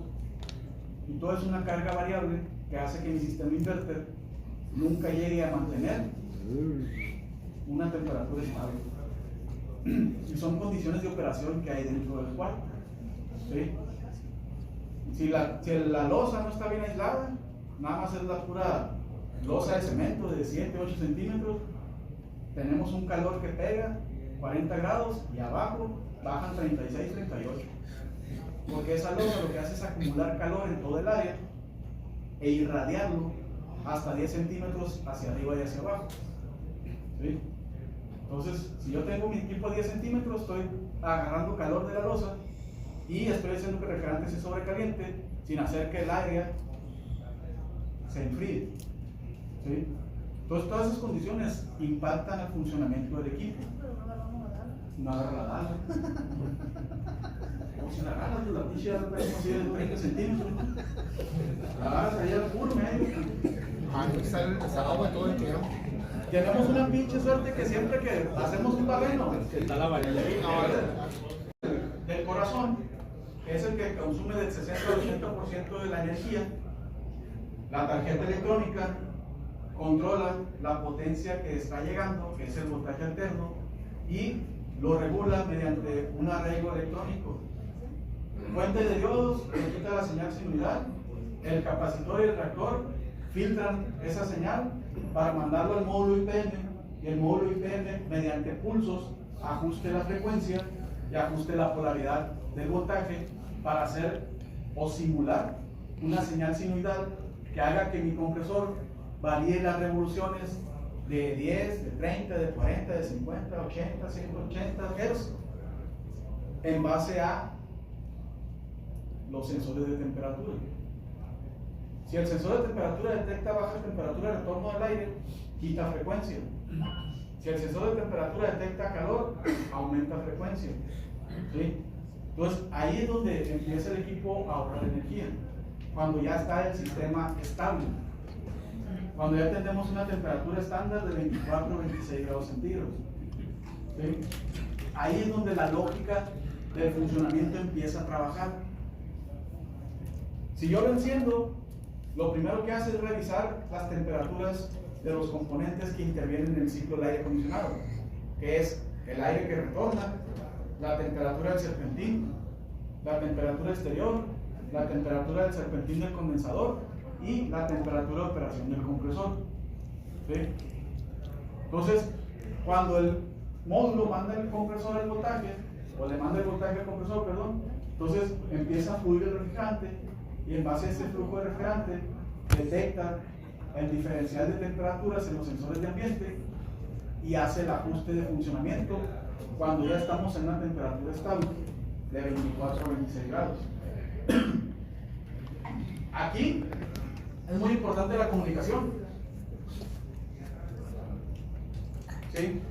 El cable de señal manda la información de la tarjeta interior al exterior, y en esa información van todos los parámetros de operación que necesita el compresor para chambear, para ahorrar. Si en ese cable de señal hay problemas de conexión, entorches, falsos contactos, tenemos problemas de comunicación y generamos código de error. ¿Sí? Acuérdense que el inverter L y N, que son el suministro eléctrico, cuando tú subes el break y enciendes la unidad, ya tienes un voltaje alterno fluyendo de unidad interior a unidad exterior. Cuando el equipo va a mandar a encender el compresor, cuando el módulo IPM recibe la orden de la etapa de control inteligente para liberar la potencia del compresor y empezar a hacer un proceso de enfriamiento. ¿Sí? En ese proceso de enfriamiento, pues es donde interviene la lógica de los componentes. Los códigos de diagnóstico nos avisan cuando alguno de los componentes está trabajando en algún rango operativo fuera de lo normal. Los sensores de temperatura cuidan el calentamiento y el subenfriamiento en el aire, en el refrigerante, en el compresor, en el ambiente y en la descarga del condensador. ¿Cuáles son las condiciones? Cuando enciende el equipo debe haber un intercambio de temperatura del flujo que está retornando. Si empieza a trabajar y detecta 30 grados centígrados, pues en 15 minutos debe llegar a 24 para poder hacer un ajuste en el funcionamiento del compresor. El refrigerante, lógicamente, va a empezar a fluir, va a empezar a bajar la presión. Esa presión se representa en una temperatura en el tubo, y cuando baja la temperatura va ajustando el funcionamiento del serpentín o de la turbina para lograr un enfriamiento controlado, ¿sí?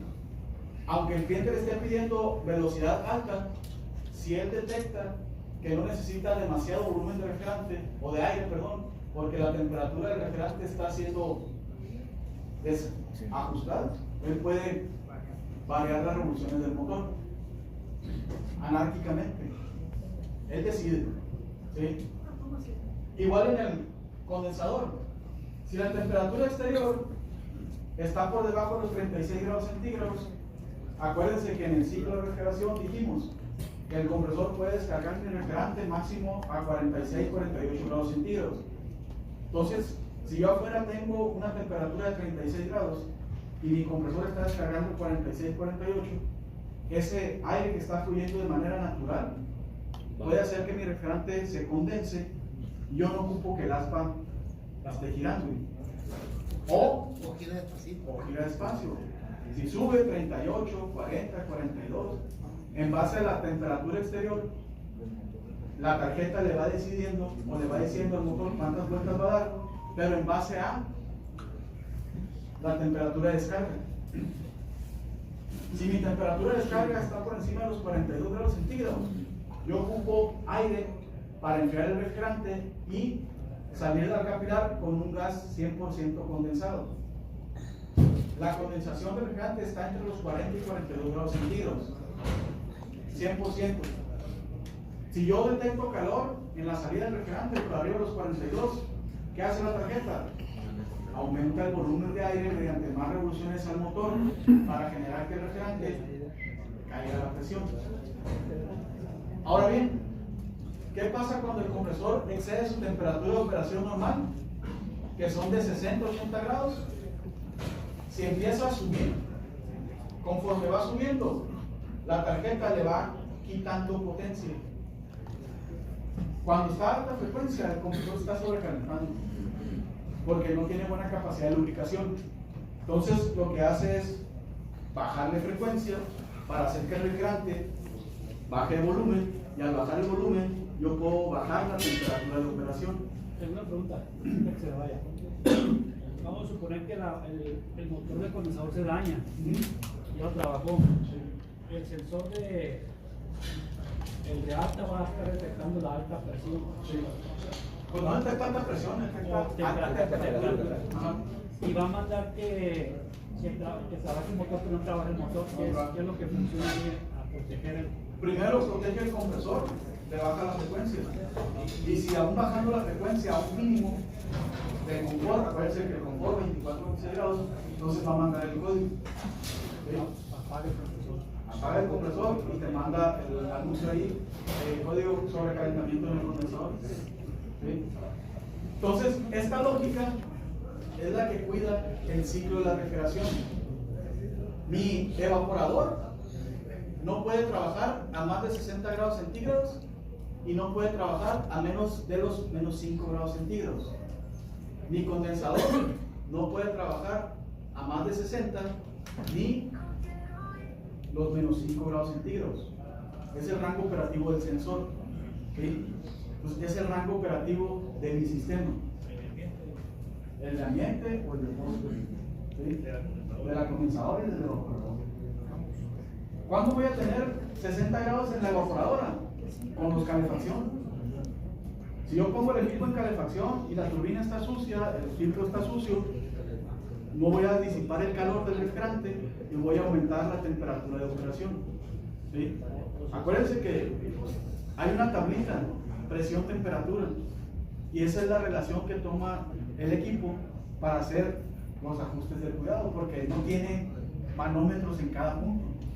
Él nomás tiene la sensación térmica que ejerce el aire en el sensor o la sensación térmica que ejerce el flujo del refrigerante sobre el tubo, sobre el sensor de pozo. Es muy importante la limpieza de los sensores de pozo. ¿Sí? Si se crea sarro, estamos creando una capa aislante. Empiezan las lecturas a ser erróneas y hay malos funcionamientos. ¿Sí? Si mi termopar, a los que traen multímetro de este tipo, traen con termopar, es lo mismo que un sensor de temperatura NTC. ¿Sí? Es un termopar que tiene dos puntas o dos cables que aquí generan una resistencia, porque el termopar está sintiendo el frío o la temperatura y lo representa en una resistencia en las puntas. Cuando yo conecto el termopar a la tarjeta manda 5 voltios. Mi tarjeta no sabe de temperatura, lo que entiende es el voltaje que tiene de comunicación en el punto de conexión. Entonces, 5 kilo ohms son 25 grados, pero la tarjeta sabe que 2.5 volts son los equivalentes a que yo tarjeta, si mi sensor de temperatura está sintiendo menos de 25 y el voltaje está por debajo de los 2.5, debo de ajustar el funcionamiento del sistema. ¿Sí? Entonces, es muy importante el cuidado de los termopares o de los termistores. Cuando los estén tratando, pues no jalarlos de la punta, porque pueden dañar el termopar o desprender los filamentos y hacer que el sensor se vaya a cortocircuito o a circuito abierto. ¿Cuándo se da el código? Cuando se va a circuito abierto. Mientras tenga resistencia, va a seguir recibiendo información, y aunque esté fuera del rango, va a tener operación. ¿Sí? Siempre y cuando no exceda una resistencia de 1.5 kilo ohms, 1.4 watts o los 120 grados, que serían 3.01 volts de corriente continua o de voltaje directo. ¿Sí? ¿Qué otros códigos tenemos para los sensores? No solamente son los de temperatura ambiente, los sensores también avisan del mal funcionamiento de otros componentes. P4, alta temperatura en el compresor. El compresor debe trabajar entre 60 y 80. Si empieza a aumentar de los 80 grados, la tarjeta le empieza a quitar el voltaje para bajar la temperatura. Pero si llega un momento en el que esa revolución está por debajo de lo nominal, de lo de confort, pues, y sigue rebotando la temperatura, el sensor va a avisarle a la tarjeta que el compresor se está sobrecalentando y lo va a proteger. ¿Sí? Por ejemplo, ahí baja la pastilla, se enfría el compresor y en la noche, hasta la noche prende, oiga, te fresco. ¿Cuál es el? ¿Cuál es el detalle? El detalle, jóvenes, está en que si la tarjeta detecta que un código se está presentando continuamente, va a llegar un momento en que no sea una protección, ya sea un daño sobre el módulo, ya sea un daño sobre la tarjeta electrónica. ¿Sí? Entonces, si el código es constante, 5, 6, 7 veces continuas en menos de 24 horas, se va a dañar la tarjeta. ¿Sí? Bajas térmico, reinicias, arrancas y a las 3, 4 horas, ¡pum!, otra vez. ¿Y qué hace el cliente? Te baja, te sube. Así le hizo aquel vato que vino. ¿Sí? ¿Qué otro código hay? P5. Si mi evaporador detecta una temperatura de retorno de menos 0 grados o menos 5 grados, se va a proteger por calentamiento. ¿Sí? Digo, por subfermento, por congelamiento. P6, sobrecalentamiento. Si el evaporador detecta que en modo frío la temperatura no se disminuye en un periodo de 40 minutos, lo va a detectar como un sobrecalentamiento y va a proteger al evaporador por carga térmica. ¿Cuándo se puede presentar ese código? Cuando lo ponemos arriba de las ventanas, cuando están arriba de las puertas, cuando lo instalamos en una oficina o en un negocio, una estética arriba de la puerta, una farmacia, todo lo que sea calor O que va a esté- impactar directamente el funcionamiento. O que esté muy grande El área. el área. También, porque no va a bajar La la temperatura temperatura. como debe ser. P7, ahí es otro efecto. Protección por sobrecalentamiento del evaporador. Si tengo el equipo en calefacción y el evaporador alcanza los 60 grados centígrados, se va a proteger. ¿Sí? Si no fluye el aire, no le recibamos el calor al refrigerante y elevamos la temperatura de operación. P8, modo de operación anormal. Si el sensor de ambiente exterior detecta que hay menos de 16 grados centígrados y el cliente quiere modo frío a 16 grados centígrados, pues el equipo le va a decir, güey, ahora hace frío, ¿para qué quieres enfriar? No, mijito, va a decir, Como acá. abre la ventana, cabrón. Prende el ventilador, la turbina, abre la ventana y que te va un chico de frío. ¿Sí? En calefacción es lo mismo. Si el sensor de ambiente detecta más de 32 grados centígrados, por lo que te dice, hey, hace un chingo de calor, es lógico, abre las ventanas, deja que entre el calor exterior. ¿Sí? Entonces, el on-off, acuérdense que nomás detecta la temperatura interior, pero el inverter detecta todos los factores que afectan el funcionamiento del sistema. FY. El FY es escasez de refrigerante. ¿Qué quiere decir? Que la temperatura del sensor de pozo y la temperatura del sensor de ambiente están igualadas. ¿Por qué? Porque yo no tengo refrigerante para hacer un proceso de cambio de calor por frío o de frío por calor. Aunque le falte un 10% de refrigerante, puede llegar un momento en el que se desestabilice la presión o el intercambio de temperaturas. ¿Sí? ¿Qué otro código tenemos? Primero, para revisar estos termisores hay que checar que estén con una resistencia constante. 4.3 a 25, 4.3 5 a 25, que no estén a circuito abierto y que no estén en cortocircuito. Aquí el detalle es hacer cambiar el sensor. Agarramos el sensor, lo probamos a temperatura ambiente, una temperatura estable, tenemos una resistencia. Lo pongo en agua con hielo, hago que la resistencia aumente, debe durar menos de 3 minutos y tengo una reacción al cambio de temperatura. Si tengo agua caliente, lo meto en agua caliente y reviso que el sensor Varía la medición. baje la resistencia. Menos de 3 minutos. Si pasan 3 minutos y no alcanza el máximo, el mínimo, el sensor ya no tiene capacidad de sensar o reaccionar al cambio de la temperatura, y cuando el equipo esté trabajando, aunque pasen 20, 30, 40 minutos, el sensor siempre va a tener la misma resistencia, y como la tarjeta va a entender que no se está haciendo un funcionamiento de cambio de calor por frío o frío por calor, pues va a proteger al sistema. ¿Sí? Es muy importante revisarlos cada servicio preventivo.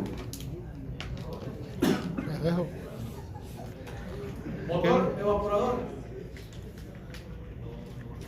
El código me dice que el motor está girando a menos de 200 revoluciones por minuto. ¿Sí?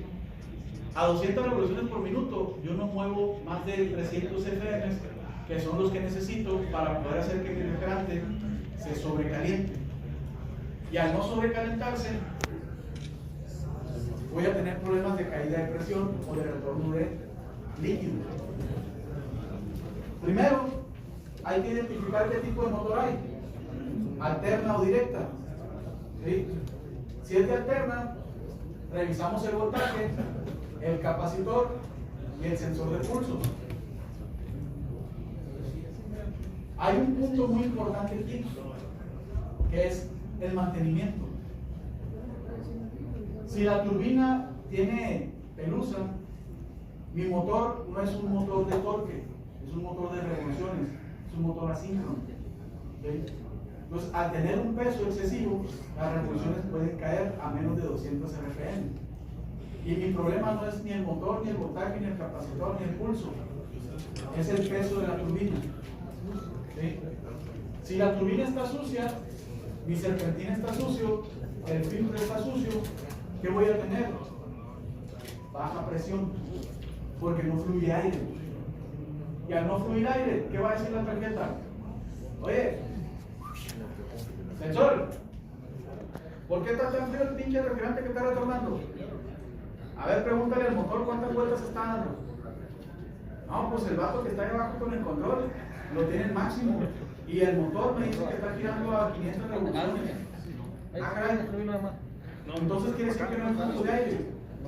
A lo mejor el motor no está funcionando correctamente. O hay un bajo volumen de aire. ¿Quién mueve el aire? La turbina. ¿Quién mueve la turbina? El motor. Ah, pues el chivo expiatorio, el chivo, ¿cómo le dicen? El chivo expiatorio es el pinche motor, echa la bronca ese. Aunque la bronca no sea ni el motor, ni el refrigerante, ni el volumen de aire, está sucio. ¿Sí?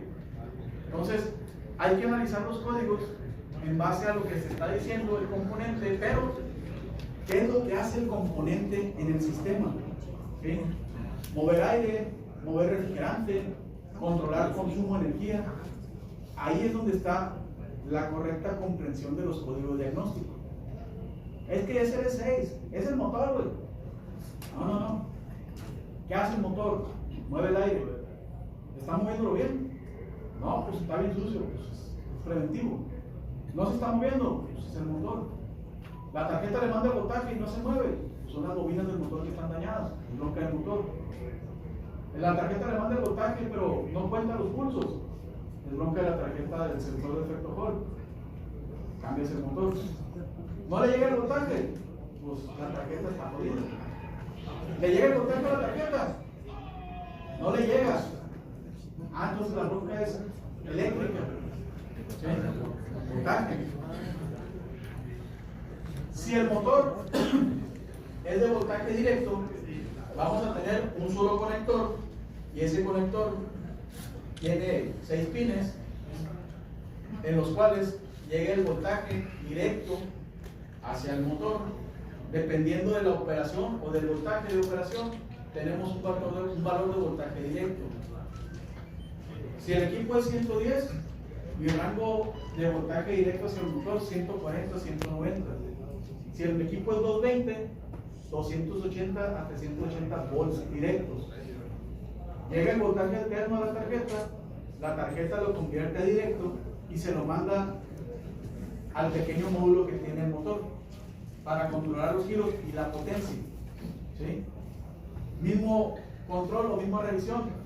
Tarjeta manda voltaje, motor gira. Si tarjeta manda voltaje y el motor no gira, es problema del motor. Si la tarjeta no manda voltaje, lógico que no va a girar el motor, el problema es la tarjeta. Si la tarjeta manda el voltaje, el motor gira, pero no cuenta las revoluciones, sensor de efecto Hall. ¿Sí? Hay un detalle con los motores de voltaje directo, son los polos magnéticos. Si yo lo muevo con la mano, se siente un brinco. Se siente un brinco. No quiere decir que esté amarrado. Quiere decir que estás brincando de polo a polo. ¿Sí? Cuando está amarrado por valeros, el giro es demasiado pesado. Y es muy diferente a un brinco que está dando por polos o por los imanes que tiene dentro. ¿Sí? ¿Qué otro código tenemos? E0 y E5. El E5 es un error de compatibilidad entre tarjetas. A lo mejor la tarjeta que te vendió el Jonathan ahí en la tienda, o el Blas, era de solo frío y tú querías uno de calefacción, o era de 1,5 y tú querías de 1 tonelada. Entonces ahí lo va a detectar el sistema por la comunicación. ¿Sí? Es 0, error de comunicación. Acuérdense, entre las tarjetas fluye información y yo lo puedo revisar de dos formas: con mi multímetro en voltaje alterno y con mi multímetro en voltaje directo. Si lo checo en alterna, entre 1 y n debe haber un valor de voltaje de entre 12 y 24 volts alternos. Cuando hay comunicación, ese voltaje siempre va a variar, va a ir cambiando. Cuando se pierde la comunicación, se queda en un solo valor. ¿Sí? Quiere decir que una de las dos tarjetas no está contestando con la información. Si yo quiero detectar qué tarjeta es la que está dañada, cambio mi multímetro a voltaje directo y busco la señal que está perdida. En voltaje directo tenemos un voltaje positivo y negativo de menos 24 a 24 y va a estar variando. Si tuviéramos un osciloscopio, pudiéramos ver la señal sinusoidal. Esa señal sinusoidal debe de estar entre 50 y 70 Hz para que tenga una correcta comunicación. Si no, hay pérdida o daño en el cable de señal. ¿Por qué se dañan los cables de señales con los entorches? Porque el entorche crea una resistencia. Pasa el voltaje, sí pasa, pero la frecuencia se cae en ese punto. Y como no llega plena a mi tarjeta de condensador o de regreso, pues tengo el código de diagnóstico o el código de error.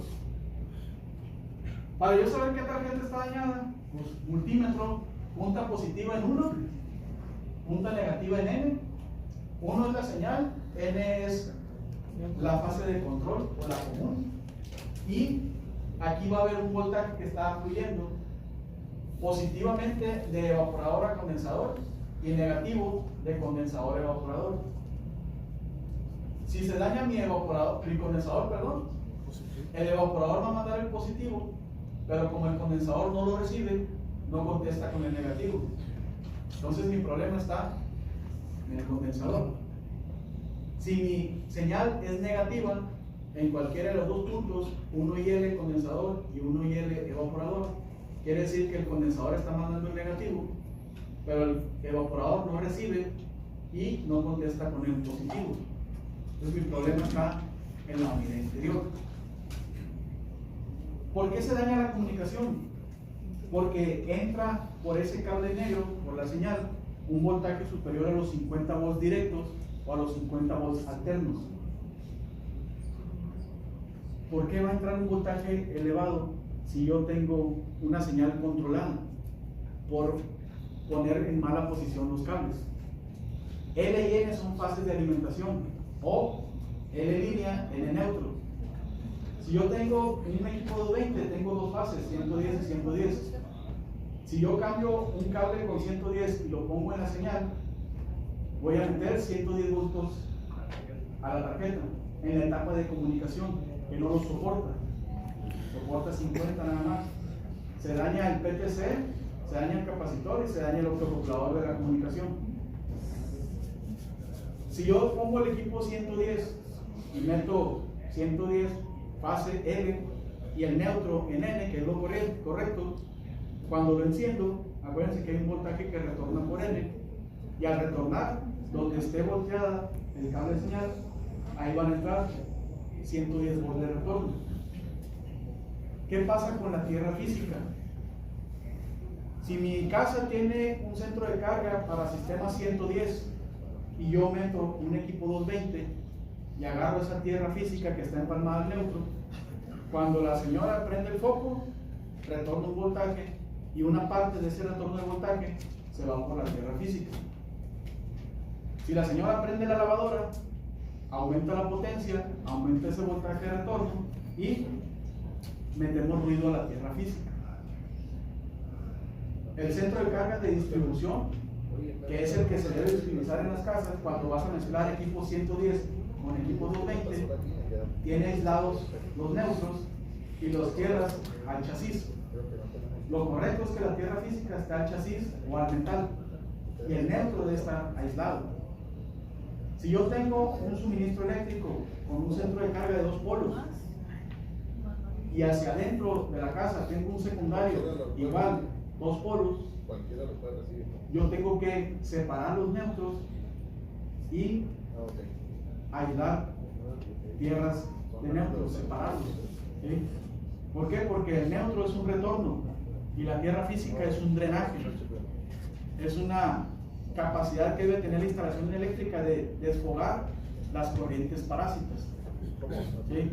Y el inverter genera mucho voltaje de descarga. Aunque esté apagado, mientras está energizado, hay un proceso de voltaje alterno, voltaje directo que está trabajando 24/7, mientras él reciba voltaje eléctrico. ¿Sí? Puede haber otros problemas también derivados de problemas de manufactura. Si hay falsos contactos o soldaduras mal hechas, creamos una variación en la comunicación y el equipo lo detecta como un daño. Soldaduras mal caldeadas o referenciadas o quebradas provocan ruido en la comunicación. En la diapositiva anterior, en la L y la N va la corriente y en el 1 va la señal de las dos, ¿verdad? Sí. Si yo agarro el multímetro y checo LN, siempre tengo una referencia de suministro de voltaje a cada borde del compresor. Si mi borde del compresor no recibe el voltaje necesario y la frecuencia necesaria, pues el giro no es constante ni estable. ¿Cuándo se pierde esa secuencia? Cuando el arreglo de puente de diodos que sale del módulo IPN a cada borde pierde una frecuencia operativa y una secuencia de voltaje. ¿Cuándo lo pierde? Cuando se sobrecalienta. ¿Cuándo se sobrecalienta? Cuando la pasta de transferencia térmica deja de perder su capacidad de pasar el calor del componente al disipador. ¿Sí? ¿Y eso cuándo pasa? Cuando el equipo tiene de 18 a 24 meses de trabajo, o cuando está en un lugar que tiene mucha contaminación, tierra, mucha humedad. La pasta empieza a perder la capacidad de transferir y se sobrecalientan los módulos. Aquí es donde entra mucho el mantenimiento sobre el módulo electrónico, el mantenimiento preventivo, quitarle la tierra, limpiar con alcohol isopropílico, revisar que los tornillos estén bien ajustados y validar que la pasta térmica esté viscosa todavía. Si la pasta está viscosa, pues podemos trabajar otro año con la tarjeta. Si ya está seca, hay que cambiarle la pasta. Pero pues ya destapada creo yo que es lo mejor. Hay que sí limpiar bien todo y hay que sí sustituirla pues. O lo que van a usar es isopropílico puro. Así es. Si es a alta presión en las latas, tiene que ser libre de éter, porque cuando el éter se mezcla con la película de plástica que tiene la tarjeta, como un esmalte, pues lo levanta, la va a levantar. ¿Sí? Las lacas transparentes no son un buen aislante, más si la tarjeta electrónica tiene el recubrimiento antihumedad. Si la tarjeta no tiene recubrimiento, sí te puede servir esa laca, pero si trae la placa de protección antihumedad, no te va a servir, la va a florear, la va a levantar. Entonces lo que debes usar es isopropílico libre de éter. Libre de éter. Ajá. Si usan el aire a alta presión, no acerquen la pipeta a menos de 5 centímetros de la tarjeta, porque cuando sale a baja presión por la diferencia que hay de presión en el tanque con la salida. ¿Y qué pasa con el componente? Se congela, y al congelarse se daña. ¿Sí? Entonces acá de lejecitos, una buena supleteada. ¿Sí? Lo que me preguntaba usted.